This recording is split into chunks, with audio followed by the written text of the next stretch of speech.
কিরে তুই কি পাস করতে চাস নাকি এ প্লাস পেতে চাস? তো এইচএসসি 26 ব্যাচ এই ভিডিওটা তোমাদের জন্য। তোমরা যারা এ প্লাস পেতে চাও, তো এইচএসসি পরীক্ষার অল্প কয়েকদিন বাকি, শেষ 10 দিনে তোমরা কিভাবে পড়বা বা কিভাবে পড়লে তোমরা এ প্লাস পাবা, তো আজকের ভিডিওতে আমরা মূলত এইটা নিয়েই আলোচনা করব। তো চলো দেখা যাক কিভাবে আমরা এ প্লাস পেতে পারি এই শেষ 10 দিন পরে। ওকে, এখন আমাদের যে কাজ, তো আমরা এই শেষ 10 দিন পরে এ প্লাস পাইতে পারবো না, বাট এই শেষ 10 দিন যদি আমাদের নিজের মতো করে সময়ের সদ্য ব্যবহার বা নিজের মতো করে যদি ব্যবহার করতে পারি, বা এই 5টা পয়েন্ট যদি তোমরা অ্যাপ্লাই করতে পারো, তাহলে তোমাদের এ প্লাস নিশ্চিত। তো চলো দেখে নাও যাক কি 5টি পয়েন্ট। ওকে, শুরুতে কি শুধু রিভিশন দেওয়া। এখন এইচএসসি 26 ব্যাচ, তোমাদের নতুন করে কোনো টপিক পড়ার সময় নাই। অর্থাৎ তোমরা যদি কোনো নতুন টপিক শুরু করো, তাহলে নিজেদের হারিয়ে ফেলবা যে কি মনে হচ্ছে, আমার দ্বারা মনে হয় হবে না। অর্থাৎ যা পড়ছো এতদিন জাস্ট খালি রিভিশন করো। কি রিভিশন করবা? নতুন কিছু না পড়ে আগের সব কিছু শুধুমাত্র রিভাইজ করো। অর্থাৎ তোমাকে এই শেষ মুহূর্তে তোমার নিজেদের কনফিডেন্সটা বাড়াইতে হবে যে আমি কিভাবে ভালো করব। সবসময় নিজেকে কনফিডেন্ট করতে হবে যে আমি এইটা রিভাইজ করতেছি, এটা আমি ভালো পারবো।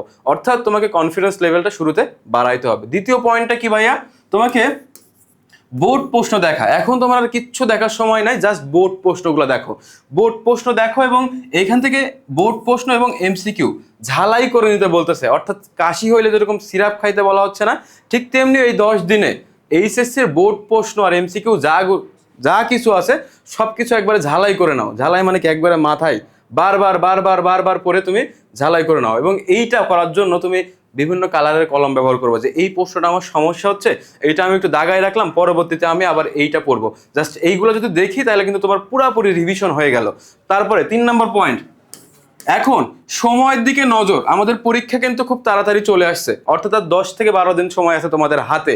তো এখানে সময়ের দিকে নজর মানে কি, এই তাড়াতাড়ি সময় চলে আসছে এই সময় না, তোমাদের কি পরীক্ষাতে কিভাবে টাইম ম্যানেজমেন্ট করবে। তোমাদের এমসিকিউ এ 30 মার্ক, সিকিউ এ 70 মার্ক।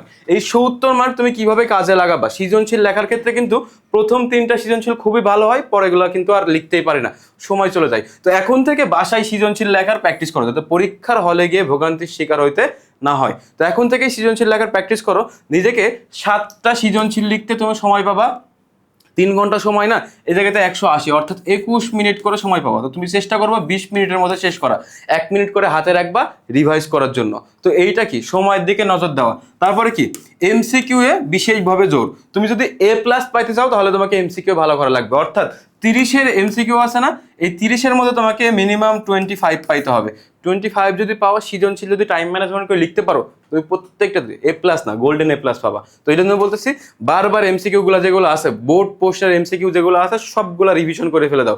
এখন তোমাদের আর কোনো কাজ নাই, অন্য কোনো কাজ বাদ দিয়ে শুধুমাত্র বোর্ড প্রশ্ন, এমসিকিউ, সিকিউ সবগুলো রিভিশন করো। ওকে, তারপরে কি last and most important point কি, পর্যাপ্ত ঘুম এবং সুস্থতা। এই যে পরীক্ষার শেষ মুহূর্তে আসে আমরা কি করি, বাবা মা আমাদের জোর দেয় যে পর পর পর। এই যে শেষ মুহূর্তে এসে আমাদের কি, এখন পরে কি আমি সবকিছু উদ্ধার করে দিব? এখন তোমার প্রয়োজন জাস্ট রিভিশন। এতদিন যা পড়ছো রিল্যাক্সে রিভিশন করবা। এইখানে যদি তুমি বেশি রাত জাগে পড়ো, পরীক্ষা তুমি খুবই ভালো দিবা, এটা তোমার কোনো গ্যারান্টি নাই। যদি অসুস্থ হয়ে যাও, তার কি গ্যারান্টি? অসুস্থ হলে তো পরীক্ষায় মিস যাবে তোমার। এই জন্য বলা হচ্ছে এই শেষ মুহূর্তে আসে রিল্যাক্সে পড়ো। প্রতিদিন 5 থেকে 7 ঘন্টা তোমাকে ঘুমাতে হবে এবং পরিমিতভাবে খাওয়া দাওয়া করা লাগবে। এখন ধরো খাবার দাবারের অনিয়ম হইলেও কিন্তু অসুস্থ হয়ে যাবা। আবার ঠিক মতো যদি ঘুম না পারো, তাহলে কিন্তু তোমার কি ব্রেন ভালোভাবে কাজ করবে না। এই জন্য বলা হচ্ছে সব থেকে বড় বা গুরুত্বপূর্ণ পয়েন্ট হলো পর্যাপ্ত ঘুম এবং সুস্থতা।